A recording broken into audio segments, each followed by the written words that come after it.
کریم اما بعد فاعوذ باللہ من الشیطان الرجیم بسم اللہ الرحمن الرحیم ان اللہ وملائکتہ یصلون علی النبی یا ایھا الذین آمنوا صلوا علیہ وسلموا تسلیما اللہم صل علی سیدنا وشفیعنا مولانا محمد بارک وسلم صلاۃ و سلاما علیک یا رسول اللہ صلاۃ و سلاما علیک یا حبیب اللہ۔ محترم حضرات، کل ہماری گفتگو نماز میں قرات کے حوالے سے ہوئی تھی۔ آج بھی قرات کے ہی کچھ نہ کچھ مسائل کو بیان کیا جائے گا، اور کل جو ایک سوال ہوا تھا فجر کی فرض اور سنتوں کے سلسلے میں کہ کب سنتوں کو پڑھا جائے گا، کب نہیں پڑھا جائے گا، اور کب دونوں کو پڑھا جائے گا، اس کے حوالے سے آج گفتگو ہوگی۔ کل کچھ مسئلے قرات کے حوالے سے یہ بیان کیے گئے تھے کہ اگر کوئی انسان سورہ فاتحہ کے بعد میں سورت ملانا بھول جائے اور اسے رکوع میں یاد آئے تو وہ کیا کرے۔ سورہ فاتحہ کے بعد فرض کی پہلی 2 رکعتوں میں اور سنت نفل کی ہر رکعت میں سورہ فاتحہ کے ساتھ میں سورت ملائی جاتی ہے یا نہیں؟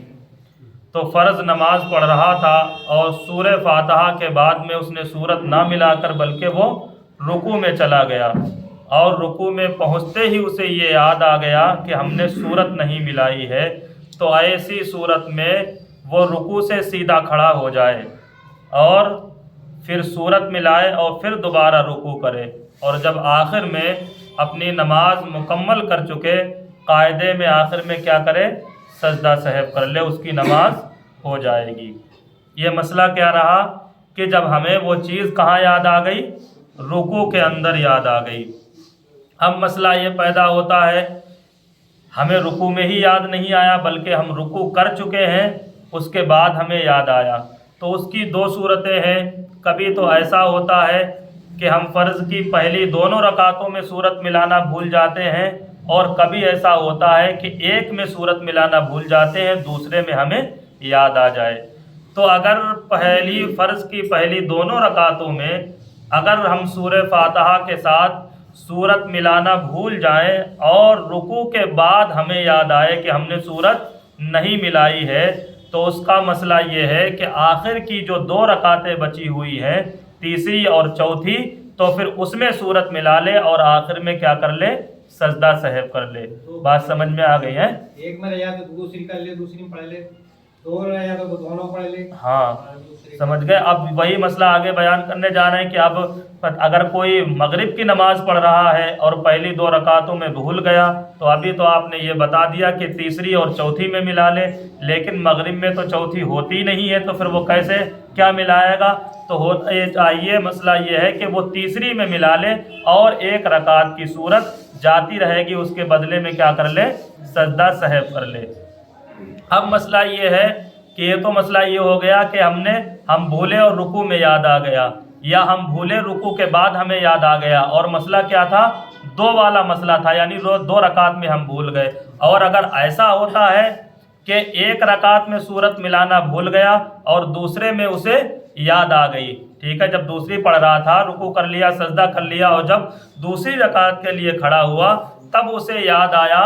کہ میں پہلی رکعت میں سورت ملانا بھول گیا ہوں، تو ابھی یاد تو اس صورت میں اسے آیا ہے، اس رکعت میں آیا ہے کہ جس میں خود ہی ابھی سورہ فاتحہ کے ساتھ سورت ملائی جائے گی، تو اس کے لیے مسئلہ یہ ہے کہ جو پہلی رکعت کی سورت ملانا وہ بھول گیا، اب اس کی مرضی ہے، چاہے تو وہ تیسری رکعت میں سورت ملا لے اور چاہے تو وہ چوتھی رکعت میں سورت ملا لے اور آخر میں سجدہ سہو کر لے۔ مسئلہ سمجھ میں آ گیا کہ اگر پہلی رکعت میں سورت ملانا بھول گیا، رکوع میں ہی اسے یاد آ گیا، تو رکوع سے سیدھا کھڑا ہو جائے اور سورت ملائے، آخر میں سجدہ سہو کر لے۔ سمجھ گئے نا؟ اگر پہلی 2 رکعتوں میں سورت ملانا بھول گیا اور رکوع کے بعد میں یاد آتا ہے تو تیسری اور چوتھی میں ملا لے۔ اگر مغرب کی نماز پڑھ رہا تھا، 2 میں بھول گیا تو تیسری میں ملا لے، 1 رکعت کی سورت جاتی رہی، آخر میں کیا کر لے، سجدہ سہو کر لے۔ اور اگر 2 میں سے 1 میں بھول گیا ہے ٹھیک ہے، تو چاہے تو وہ تیسری میں ملا لے اگر 4 رکعت والی ہے، اور چاہے تو وہ چوتھی میں ملا لے، آخر میں سجدہ سہو کر لے۔